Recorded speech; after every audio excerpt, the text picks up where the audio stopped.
When you tell people you're a linguist, sometimes they look at you funny, like they have no idea what to do.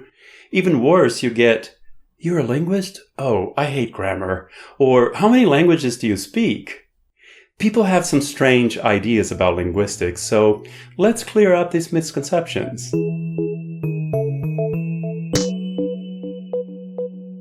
Hi, welcome to Snap Language. I'm Mark Franco, the resident linguist here. Misconception number 1, linguists love formal grammar. Actually, what's interesting in language is not the rules set by some panel of grammarians. That's prescriptivism. Instead, most linguists follow the practice of descriptivism. They try to describe and understand the language that people actually use. It doesn't matter if the grammar a group of speakers uses is considered incorrect. We know there's a standard language and we follow grammar rules, for example, when we write or give a lecture.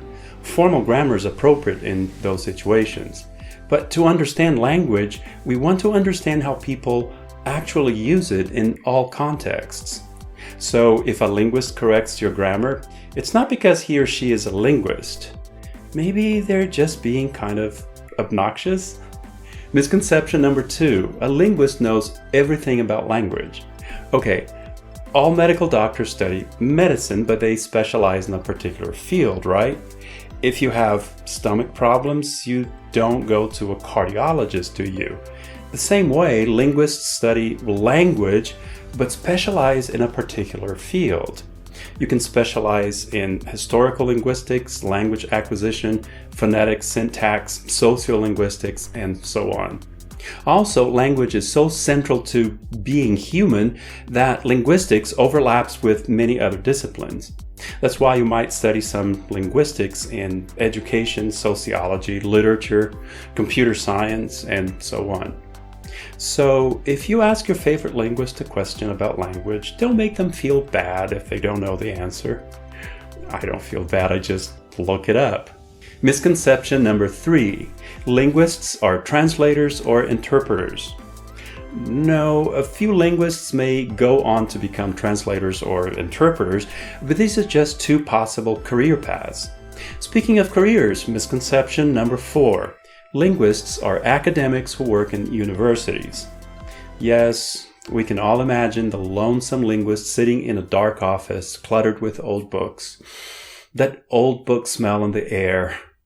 Now, many linguists do research in universities, but remember, there are many fields in linguistics.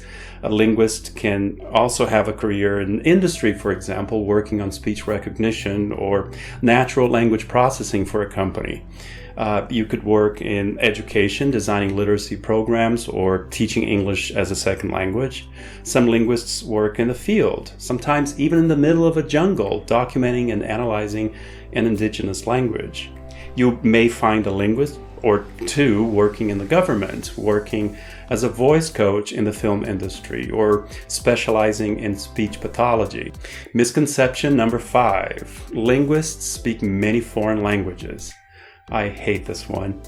What do you call someone who speaks several languages? A polyglot, not a linguist. In fact, many linguists work in their own native language, so they don't need to know a foreign language at all. Of course, there are many foreign language buffs among linguists. We can't help it, we love languages. But learning or speaking a foreign language is not a requirement to be a linguist.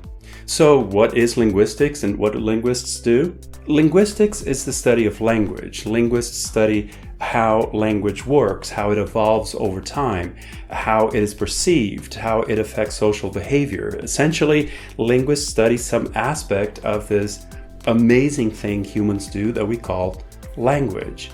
It doesn't even have to be spoken language. There are linguists who study sign language, for example. If it's a language, chances are a linguist will want to study it. And chances are you found this video because you like languages yourself, so if there's something you'd like to add or know about this topic, please leave a comment. And don't forget to like and share this video and subscribe. And thanks for stopping by and watching this video. Does my office smell like old books? Nah. Bye.